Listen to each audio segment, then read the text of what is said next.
Earth has a surface area of almost 197 million square miles, and more than two-thirds of it is covered by water. To this day, a great majority of our oceans and seas remain vastly unexplored. We know more about the secrets and enigmas of the lunar surface than we do about the world's waters. For as long as there have been eyewitness reports of UFOs in our skies, there have been similar reports of so-called USOs, or unidentified submerged objects, in our oceans. A USO is a UFO that goes into or out of water. In fact, UFOs and USOs are probably the same things. A UFO becomes a USO when it's no longer flying and submerges. For the first time ever, explore the mysteries of this most elusive class of UFO. Be nice if the Navy would tell us about all their observations of such craft. It is definitely possible to have an underwater vehicle at supersonic speed. From reports that the lost city of Atlantis is a secret base for USOs. The legend of Atlantis is based on knowledge that such a base exists today. To an eyewitness account recorded in Christopher Columbus's journal in 1492. They saw it going up and down in the night. To the world's only government-documented USO incident, a dramatic event off the coast of Nova Scotia, Canada. On the night of October 4, 1967, a UFO was seen to hover over the waters of Shank Harbor, tilted to a 45-degree angle, and descended rapidly to the water surface, producing a flash and the sound of an explosion. According to researchers, deep-sea UFOs continue to lurk through the uncharted waters of Earth. Have UFOs visited our planet? Or are they already here?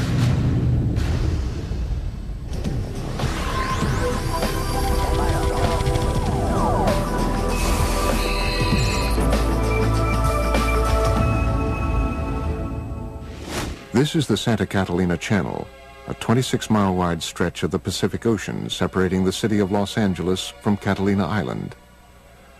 According to experts, these waters, portions of which might be as deep as Mount Everest is high, may contain some of the world's darkest mysteries. You are seeing an unidentified flying object. It is not a hoax. It is real. The film was taken by Leland Hansen while filming Catalina Island from a helicopter. In recent years, escalating reports of unidentified submerged objects, or USOs, flying into and out of the channel have caused great concern to local residents and researchers. The whole area here is just a huge hotbed of UFO activity. I've uncovered probably 200-300 cases of UFOs flying over the mountains and over the water here. It's just a huge hotspot. Preston Dennett is the author of UFOs over California. He has been investigating USO activity in this area for almost 20 years.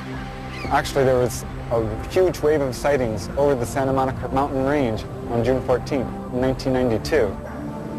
The witnesses counted a total of about 200 objects. What's interesting about this case is these objects came from below.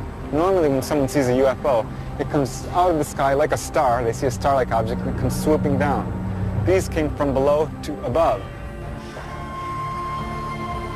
June 14th, 1992, 10:24 p.m. For almost 2 minutes, the waters of the Pacific Ocean explode with light as hundreds of bright, disc-like craft are witnessed flying out of the water together. Similar to other reports of USOs exiting the water, these craft emerge from the Pacific in almost complete silence. They reportedly hover for a moment before bursting into space. Reports of this incident were phoned into local police departments as far away as Malibu. The following is an actual call that was placed on that day. Officer, Sheriff Station. Did anyone report anything strange tonight? Can you be a little bit more specific? Strange, lights. Lights? Yes. What exactly happened to you? I'm ashamed to tell you because I think you're going to think I'm crazy. We saw what we thought was a bright light up in the sky. Okay. We could hear it wasn't a helicopter. I'm telling you, I have never been more frightened in my life. According to Dennett, the incident was also reported to the U.S. Coast Guard sector in Long Beach, which ultimately declined the search request. This 1992 event was the second in Los Angeles in 3 years. On the dark, foggy morning of February 7th, 1989, scuba divers, boat sonar systems, and people on the shore witness a long, dark, unidentified craft dive out of the Pacific. For about 90 seconds, the USO rests just above the surface before emitting about a dozen smaller, fast-moving objects. 60 seconds later, the craft dives back underwater. Its last reported sonar heading was south toward the Santa Catalina Channel before it disappeared. And it involved dozens of objects which were seen off the coast of Marina del Rey. On occasion, some of these craft would emit smaller craft, about 20 feet in diameter. And these were seen moving underneath the surface of the ocean, and they were coming in and out of the water. As the 1947 incident at Roswell sparked worldwide curiosity about flying saucers, these events near Los Angeles have sparked a current wave of research into the capabilities and threats of so-called USOs. The oceans of the world covering, 70% of the planet, they hide a lot of history and a lot of mystery. There's a very good reason for a whole society of creatures, sentient creatures, advanced creatures living underwater because nobody goes there. It's fascinating to think of the underwater UFOs because they know a lot about this planet that you and I don't know. Unique to the USO phenomenon is the reported ability of these craft to multiply and break apart. One such astounding case has become known as the Golfo Nuevo event. On February 8, 1960, the Argentinian Navy is on alert as they track two unidentified submarine-like objects in its waters, thought to be American subs. Then, according to reports, the underwater objects are seen on sonar to break apart and fly out of the water. Sonar contact, 173, 438 yards. Bridge contact, sonar contact, 173, 438 yards. Two gigantic submarines sighted by the Argentinian Navy in 1960 inexplicably multiplied into 6 other submarine objects. The Argentinians were never able to catch them or destroy them because the objects simply disappeared. The case even caught the attention of the Soviet Union's most senior officials. Nikita Khrushchev, who was the leader of the Soviet Union at the time, was so much intrigued by the whole story that he sent his diplomatic attaché in Buenos Aires to find out what's been going on. While some researchers contend that these reported cases might be nothing more than military submarines firing torpedoes, others argue that submarines were not capable of firing 6 or more objects in 1960. Late USO researcher Ivan T. Sanderson's 1970 book, Invisible Residents, was the first to analyze the USO phenomenon. He reports on another remarkable example of USO behavior. In March 1963, the U.S. Navy submarine exercise is progressing as planned 100 miles off Puerto Rico. Suddenly, one Navy sub abruptly breaks from its assigned route after picking up an unidentified object traveling at speeds in excess of 150 knots. The submarines are astonished by the depth at which the unidentified craft is moving, 20,000 feet underwater. It gave the acoustic signature of a single propeller type of motion through the water, and it was tracked at depths down to 20,000 feet, whereas a typical crush depth for a submarine would be 7,000 feet. So this thing, whatever it was exceeding the technical capabilities of submarines at that time and even today. The vessel is tracked for almost 4 days by the entire carrier crew. The object would reportedly propel away at impossible speeds and then stop and rest, allowing for continued tracking by the Navy. Reports about this event were sent back to Sinclair Fleet Headquarters in Norfolk, Virginia. However, an official determination into what was seen on sonar that afternoon was never made. But according to reports, the Navy lost track of the craft after midnight on the fourth day. It was never picked up on sonar again. Nobody advanced a theory as to how something could move that fast. We have reports of USOs going into and out of the water, but we don't have any of the technical data. Flying saucers that are above the ground, people see them. But what's underwater, the Navy sees them. And the Navy isn't talking about what it's flying.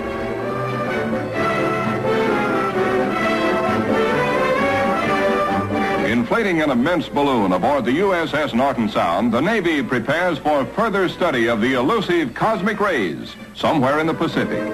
That's the news. A secondary consideration clears up the mystery of the so-called flying saucers. For it is these monsters which rise 19 miles and attain diameters of 100 feet that have been mistaken for the apparitions called flying saucers. At great altitudes, they tell us, these elongated enormities flatten out like plates. Mystery ended. But reports from around the world continue. Another extraordinary case is reported in the international press beginning on November 11th, 1972.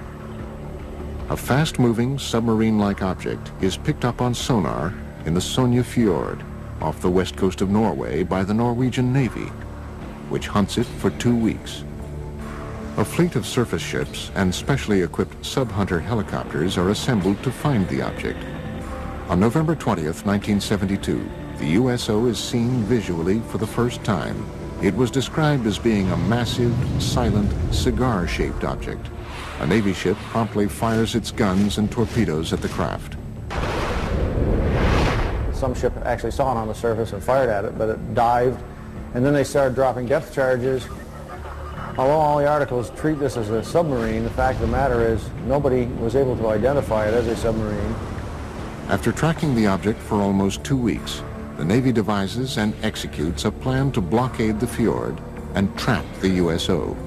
They tried to seal off this fjord so nothing could get in or out.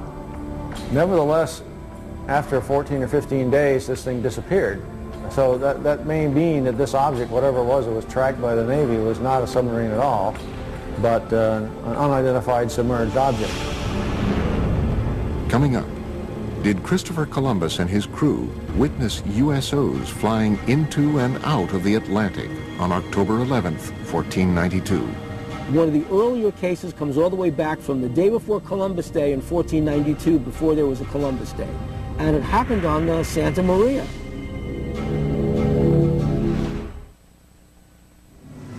October 11th, 1492, 10 p.m. A calm, clear night. Christopher Columbus and his crew move slowly across one of the deepest ravines of the Atlantic and through the Bermuda Triangle. Below them is almost 4 miles of water. Suddenly, unearthly lights are seen flashing across the bottom of the ocean.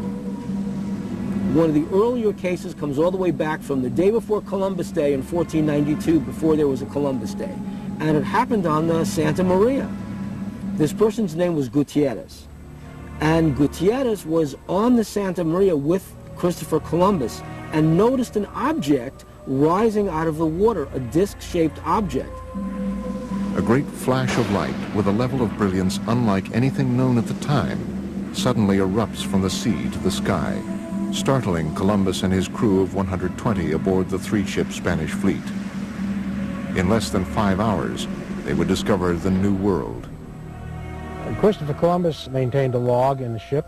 It describes what could be interpreted as a UFO event. They saw, in the description given in the logbook, the flickering of a wax candle going up and down in the night.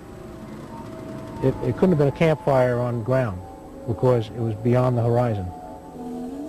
This possible USO incident is more than just legend and lore. For the first time ever, original text from Columbus's log has been made available to the History Channel by archivists at Fordham University, custodian of a rare handwritten copy of the journal. The October 11th, 1492 sighting was not an isolated occurrence.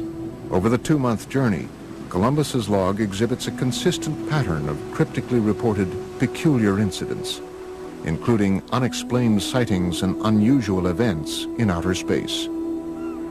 The following is from an entry on September 10th, 1492, the halfway point of the voyage. The crew of the Nina stated they had seen a garaho and a water wagtail, but these birds never go farther than 25 leagues from the land. From an entry September 11th, 1492. Saw a large fragment of the mast of a vessel, apparently of 120 tons, but could not pick it up. Entries on both September 17th and September 20th indicate that stars or other unidentified lights in the sky are seen to move. The cause was that the star moved from its place, but the needles remained stationary. And from the infamous entry of October 11th.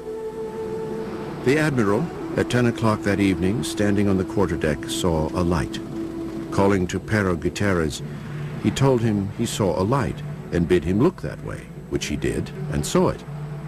The Admiral again perceived it once or twice, appearing like the light of a wax candle, moving up and down. Is it possible that these strange events, recorded during the most fabled nautical journey in history, were the result of otherworldly vessels tracking Columbus's fleet? Some suggest, however, that any interpretations or rationalizations that might be gleaned from Columbus's log are not the whole truth. If Christopher Columbus saw a strange thing come out of the water, fly around his ship, and then take off, would he have told anybody about it? They'd have locked him up in the brig instantly. The guy's crazy, because things can't do that. One of the earliest USO reports comes from 329 BC. After witnessing what he described as shining shield-like objects flying into and out of the Jaxartes River in India, Alexander the Great was so convinced that he witnessed otherworldly vessels, he spent the final 6 years of his life searching for evidence of these objects in a diving bell, believed to be the world's first submarine. Some conclude, however, that Alexander's underwater adventures had a greater goal, finding and conquering the one kingdom that had eluded him, Atlantis. Well, Atlantis first enters literary history in the philosophical dialogues of Plato. These are the Timaeus and the Critias. The gods, bothered by the attitude of the Atlanteans, decided to destroy Atlantis. In one day and one night, they destroyed it with a cataclysm, and it sank. To this day, researchers continue to speculate about Atlantis as a hub of USO activity. The legend of Atlantis definitely is based on knowledge, probably lost by today, of some secret underwater civilization. Atlantis's supposed location in the Mediterranean would have provided USOs a convenient position from which to monitor human civilizations and their shipping routes to and from Asia Minor, Rome, and Athens. The Mediterranean was the cradle of ancient civilization. The Phoenician traders traveled back and forth between the Middle East and Greece across the Mediterranean. If there were a culture of either aliens or original inhabitants of planet Earth who wanted to seed the planet, to seed humanity with myth, the Mediterranean is a natural base for them to set up an underwater facility. Well, I don't know if Plato was talking about the unidentified submerged objects when he came up with Atlantis, but I suppose there are people who, number one, assume that Atlantis is real, number two, that it's somewhere in the Atlantic, number three, that it's buried under thousands of feet of water. The ancient Athenians, however, were not the first to record stories of unidentified objects in the oceans. Experts believe the ancient Egyptians may have even recorded sightings in their hieroglyphic drawings. In ancient Egypt, in the temple at the city of Abydos, somebody made an inscription, a depiction of a submarine. There was another depiction of an object that looks like a helicopter. Who made it? How did the ancient Egyptians know about it? We have no idea. One of the earliest European cases is a series of reported English sightings in the 11th century. One of the oldest cases I have on the site goes back to the year 1067. It has to do with this people in the countryside seeing something flaming in the sky that came down to earth, lit up the countryside, and then went up again, and then into the sea. Carl Feint has been researching USO phenomenon for almost a decade. His internet site, waterufo.net, has an archive of over 900 current and historic USO reports. According to Feint, one of the 20th century's first cases was reported in detail in the Philadelphia Inquirer on August 1st, 1904. A British cargo ship, the Mohican, en route to Philadelphia was, according to the paper, enshrouded in a strange metallic vapor which glowed like phosphorus. I have found out recently that that case is a heck of a lot more detailed and scary than originally shown. The captain and the crew confirmed that an object came across the ocean, a cloud, approached the ship, and it was glowing. Not a meteor, going straight down, just coming across the sea. As it came towards the ship, the captain was trying to distract the crew to get them to do something different, you know, and get over the fear. They couldn't move anything while the cloud was around the ship. The Inquirer further reports that during the event, the ship's compass revolved with the speed of an electric motor, and the sailors were unable to raise pieces of steel from the magnetized decks. The story goes on to quote the Mohican's Captain Urquhart, who confirms that the account is vouched for by every man of the crew. But perhaps the most astounding USO-related event, according to experts, is a Canadian case from 1967. The Shag Harbor case is the most important USO case in documentation. The UFO moved underwater to a different point. A second UFO joined it. Coming up, we visit Shag Harbor, Nova Scotia on the 38th anniversary of this crucial USO incident. On October the 4th, 1967. That's where the lights was, right behind me on the water.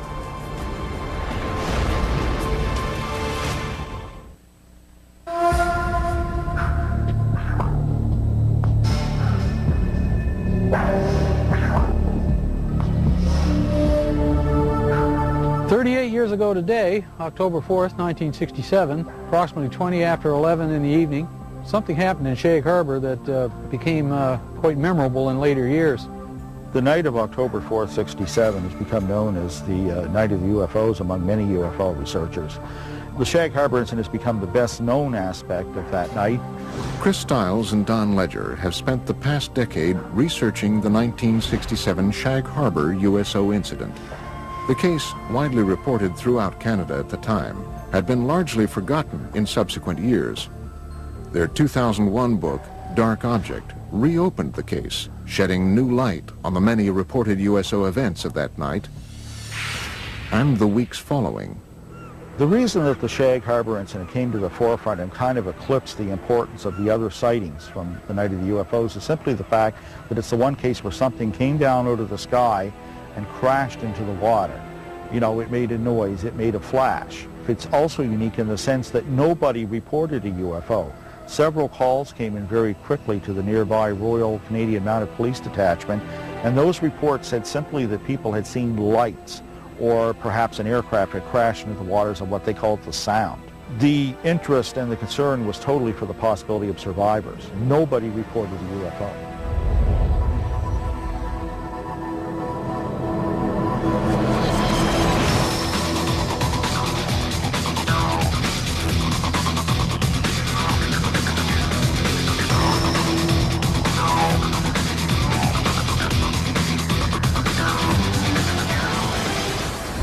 I'm not surprised now that I had seen something in the sky that night, because all over Nova Scotia, the night of the Shag Harbor incident, there were many UFO reports. Just up around the bend, we'll be coming into Shag Harbor, and the site crowd gathered and watched whatever it was that happened here 38 years ago today. Each year, Ledger and Stiles make an anniversary trip to Shag Harbor to meet with Norm Smith, one of only 3 surviving witnesses. See the island out there? That's where it all took place, right off there. That's where we seen the light in the water. Hey, sir. You been? Good. while. There we go. Same old, isn't it? The three of us stood on the lawn watching the lights. Eventually it started going, it looked like it was moving to us, and then on a downward slope towards the ground.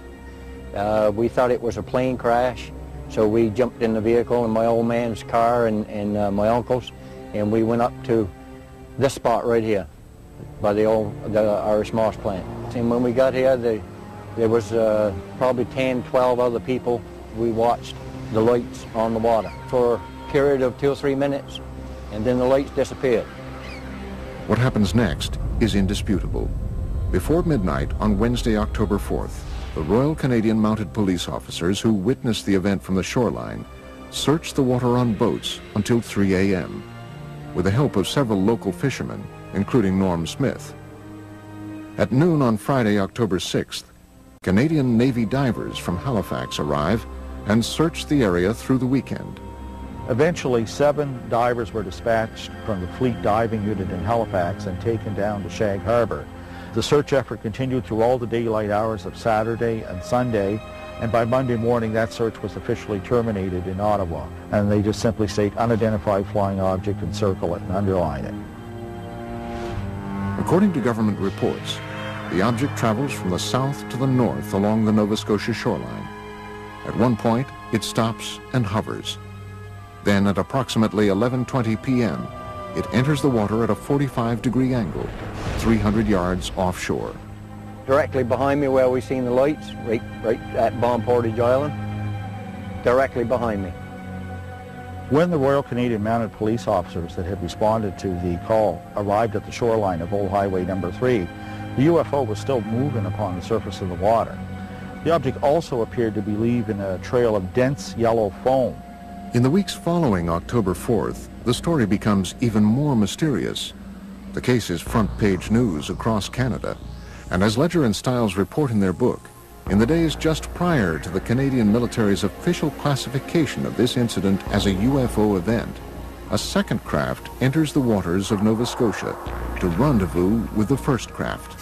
Then this thing resumed its headway back down this way at about 4,400 miles an hour and came down through northern New Brunswick, straight down over the Bay of Fundy, across the southwestern tip of Nova Scotia, across this way, and went down in the water here.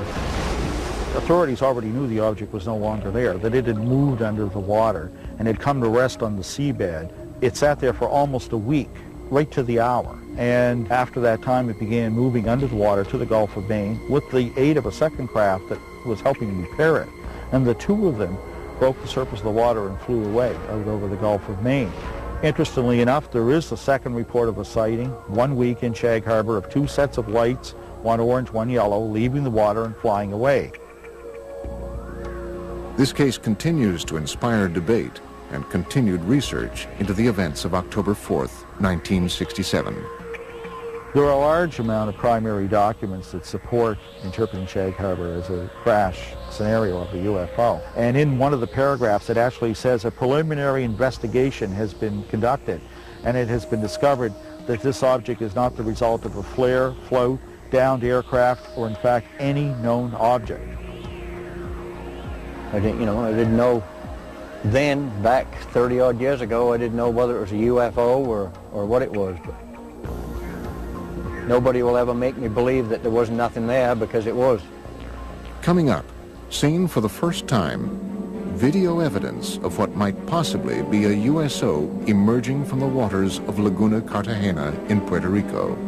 And they are coming towards Laguna Cartagena. And later, a University of California scientist reveals that supersonic speed by deep-sea UFOs is not only scientifically possible, but likely. A region with perhaps the longest legacy of USO activity is the area around Puerto Rico. As the mysterious southern point of the Bermuda Triangle, the island has been at the center of USO debate for decades. Puerto Rico is a hot spot for underwater UFO activity, and it seems to match the pattern of other cases. Puerto Rico is considered in all of the Americas to be the place where there's the greatest number of USO sightings. Members of the Puerto Rican-based ufology group, Project Argus, agreed to lead a tour of some of the island's more notable USO-related areas.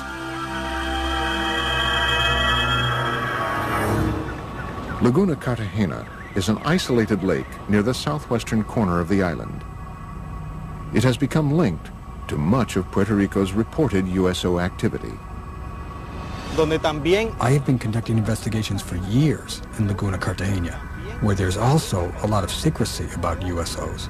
Laguna Cartagena since 1930 has been a place where hundreds of cases were reported of flying objects coming and going from the area. October 8, 2002, approximately 9 p.m., Puerto Rican police officer and Project Argus member Carlos Torres witnesses a red glowing USO fly out of the waters of Laguna Cartagena at an incredible speed. Then it stops and hovers just above the water. I was a witness of an object suspended over Laguna Cartagena. The military got involved because they were also witnesses. The object flew away and then back from Monte Indio. And it stopped and hovered over Laguna Cartagena. After hovering for several minutes over the area, the object was seen to crash back into the lake. Another Argus member, Giuseppe Quiñones, believes he captured the same object on videotape in 2004. I took a video on November 20th, 2004, in the immediate area of Laguna Cartagena. Seen for the first time, possible video evidence of a USO near this enigmatic lake. The brightly lit craft-like object was seen emerging from the water. Here, it hovers for almost 1 minute before flying away. In the mid-1990s, several attempts to disprove the USO activities were made, despite hundreds of witnesses that said they saw lights going in and coming out of the water. They have been seen all over Puerto Rico. Specifically, the most mentioned places are Laguna Cartagena and Route 303. The region of Lajas, through which Route 303 runs, has been another source of significant USO and UFO reports, including a possible 1997 crash on Monte Indio that left behind a scorched earth impact zone and many unanswered questions. In May 5, 1997, a UFO crashed there, burned many lands on the top of the mountains, and there was federals that night, and they obtained something that we don't know, a UFO. After this 1997 incident, local government officials began to take USO and UFO reports more seriously.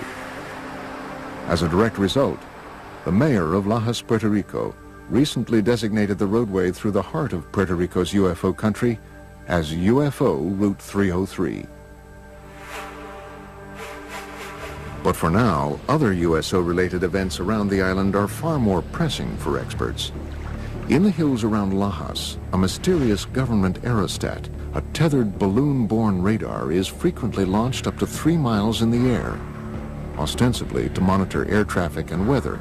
However, USO researchers believe the balloon's real function is actually covert, to observe and record UFO and USO activity.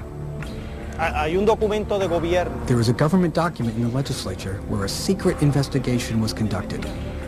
Not public, but secret, about the USO events in the waters. But the document states that they do not pose any danger to humanity. The volume of USO reports from around this small island have prompted many to speculate that the deep waters directly below the southern tip of the Bermuda Triangle, just offshore, conceal more than USOs. Experts and researchers from around the world believe they possibly obscure a major USO base as well. It is suspected that there's a base between La Paguera in an area near Cabo Rojo.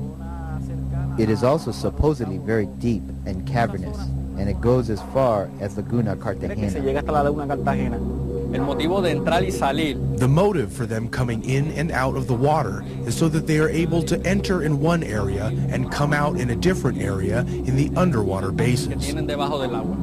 Could all of these events simply be tied to local mysticism, or perhaps the cultural sway of the Bermuda Triangle?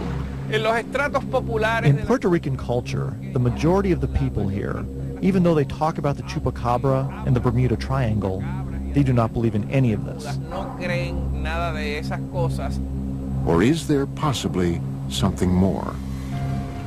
It's a reality. The USOs in Puerto Rico are real. There are hundreds of testimonies and witnesses. It's all real. I think that the UFO phenomenon is real. Here in Puerto Rico, there have been hundreds of cases. That is a reality. Coming up, possible photographic evidence of a USO exiting the waters of Gulf Breeze, Florida.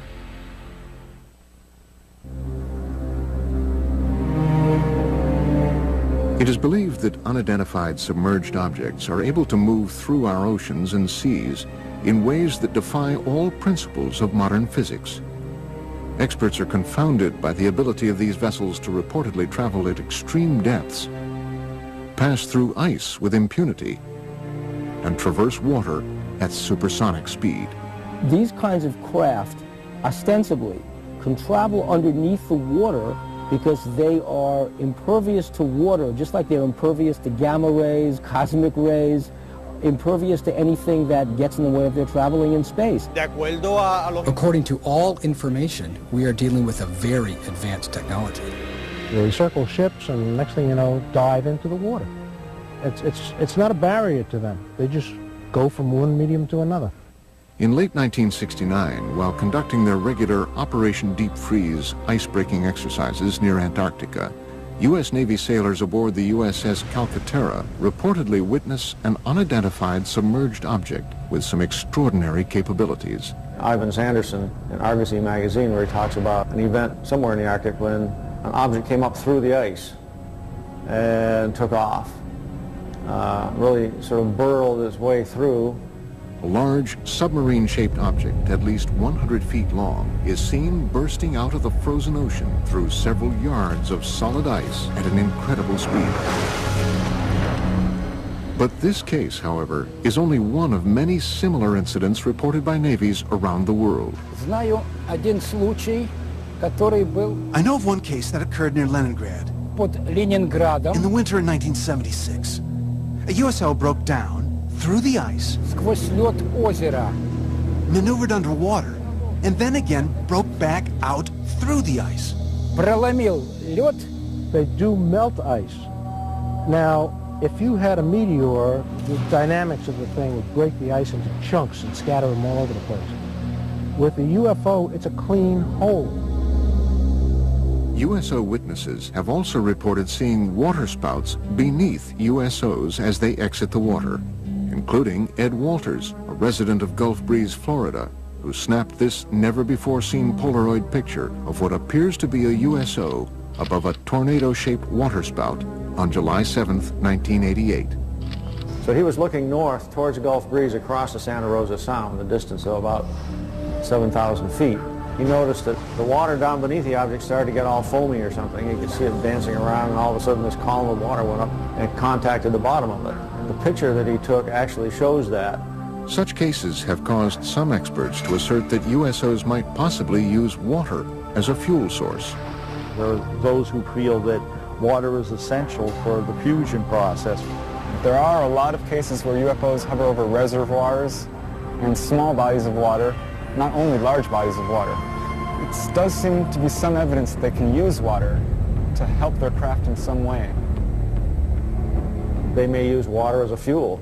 When these cases where they talk about objects hovering over the water and seeming to suck water up in, certainly sounds like they need a big drink or something to keep going. Modern scientific theories abound about how USOs developed the ability to propel themselves through water with great efficiency. Researchers envision everything from massive jet-like propulsion systems to frictionless bubbles that cocoon the objects. So the engines wouldn't be engines as you and I would imagine engines. They would be generators generating a magnetic force, creating a magnetic envelope around the craft that repels the Earth's natural magnetism, hence allowing them to accelerate, decelerate, climb, fall, and navigate through the water. By exerting forces at the surrounding fluid, seawater, nice electrically conducting fluid, you control the drag, you control the flow, the speed, the lift. You can get around all the problems of high-speed motion under the water. A magneto-aerodynamic system would work similar to the electromagnetic submarine that was successfully tested. An electromagnetic submarine was in fact built and tested by the University of California, Santa Barbara in the mid-1960s. It took advantage of saltwater's natural ability to conduct electricity. The first successful test of an electromagnetic propulsion system was conducted on Earth in 1966, when this electromagnetic submarine was first demonstrated. This electromagnetic submarine moves through the water as a result of electromagnetic forces. It has absolutely no moving parts. The principle here is that seawater is an electrically conducting fluid. You push against the seawater by Newton's laws, elementary physics, it pushes back, and off you go. Is it possible that USOs take advantage of this natural capability of our oceans to reach supersonic speed? Water is a great magnetic conduit. In fact, if they were traveling using a process called diamagnetism, which is a weak repellent force, then water would enhance that force, which would explain why these craft are able to navigate in water so well. One researcher theorizes that USOs might move rapidly through the water and avoid catastrophic damage using the same principles as a common light bulb. The UFO is the filament in this particular case, and the bulb is the field, and that protects the UFO. It keeps the water from coming onto it when it goes in. They move it, though, and it never touches the UFO. And that can be achieved by creating so-called supercavitating bubble around the whole object. In that way, whole object travels together with a bubble of water vapor. Marko Princevac is a professor of mechanical engineering at the University of California, Riverside. He devised an experiment for the History Channel demonstrating the physics behind possible supersonic movement through the water. Basically, the only thing that you can play with is a shape of a vehicle. And it will deviate from standard shapes of a submarine. To demonstrate how different shapes can produce the conditions for supersonic underwater travel, Princevac and his team force an underwater current along with green dye and high-powered lasers around different submersed objects. So if we have something called a streamlined body, we see that fluid flows undisturbedly around that body. This red streamlined object represents the perfect shape for a fast-moving underwater vessel. In direct contrast, the cube that is tested creates massive resistance all around the object. A good shape for an underwater supercavitating vehicle would be something similar to a return capsule of Soyuz or other space missions. The laws of earthly physics change dramatically underwater. Propelling an oceanic vehicle to supersonic speeds requires an amount of power greater than what man has currently invented. A vehicle that has a 5-foot diameter and we want to go at the speed of sound in the air, we would need an engine that can produce 15,000 horsepower. For the same vehicle to reach the speed of sound under the water, we would need an engine that can produce around 1 million horsepower. While it might be scientifically possible for USOs to prowl the oceans at supersonic speed, how have these craft developed the technology required to achieve this milestone? The many mysteries of these craft may never be fully understood, and that is exactly what provokes the greatest debate and distress among investigators and researchers. I think it's easier for us to land a man on the moon or even create a moon base than to land a man on the bottom of the ocean.